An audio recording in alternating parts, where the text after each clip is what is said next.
One number secretly runs your life. It decides your mortgage rate, your salary negotiation, the value of every rupee, dollar, euro, and yen you will ever save. The Federal Reserve worships it. The European Central Bank worships it. Japan, Britain, Canada, Australia, all of them, the same number, 2% inflation. You'd assume it came from decades of careful science, some elegant equation, a committee of geniuses. Here's the uncomfortable truth. It started as an offhand remark on New Zealand television. Late 1980s. New Zealand has just been through years of painful double-digit inflation. In an interview, a government minister casually suggests inflation should really be somewhere around 0 to 2%. It wasn't a calculation, it was a vibe. But the remark stuck. When New Zealand's central bank became the first on Earth with a formal inflation target in 1990, officials needed a number to write down, and the casual one was already famous. 0 to 2% it was, and then something remarkable happened. It seemed to work. Inflation fell and stayed down. So Canada copied it in 1991, Britain in 1992, Sweden, Australia, and eventually everyone.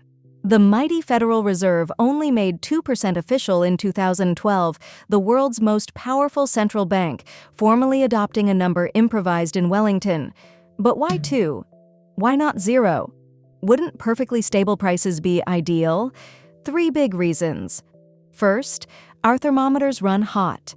Price indexes overstate true inflation. They're slow to capture products getting better and shoppers switching to cheaper options. Measured 2 is closer to true 1 or less. Aim for measured 0, and you might already be in deflation. And deflation is the monster central banks genuinely fear. When prices fall, waiting becomes profitable. Why buy today what's cheaper next month? Spending stalls, wages sag, but debts don't shrink. Every loan gets heavier in real terms. Japan spent decades stuck in that quicksand. Reason 2, wages don't go backwards. Almost no employer cuts pay in numbers. Workers revolt.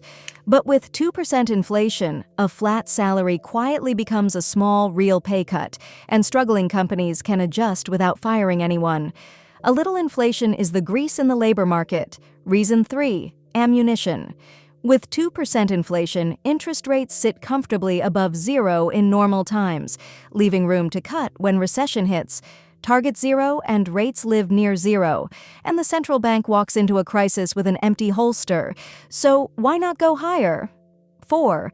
Some famous economists have argued exactly that. But here's the trap. A target you move is no longer a target. The whole machine runs on belief. If workers expect 8% inflation, they demand 8% raises.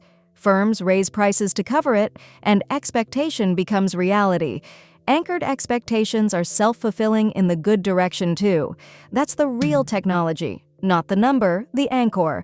2% means prices roughly stable enough that people stop thinking about inflation when they plan their lives.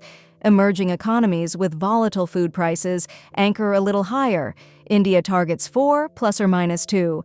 One last secret though, 2% is not no inflation. At 2%, prices double every 35 years. Your money melts, slowly, deliberately. Because money that slowly melts keeps moving, and money that grows by sitting still stops economies dead. So hold the image. The most important number in the world economy wasn't derived. It was improvised and then believed into working. The anchor was never the number. The anchor is the belief. And if that just rearranged your view of central banks, there's more where that came from.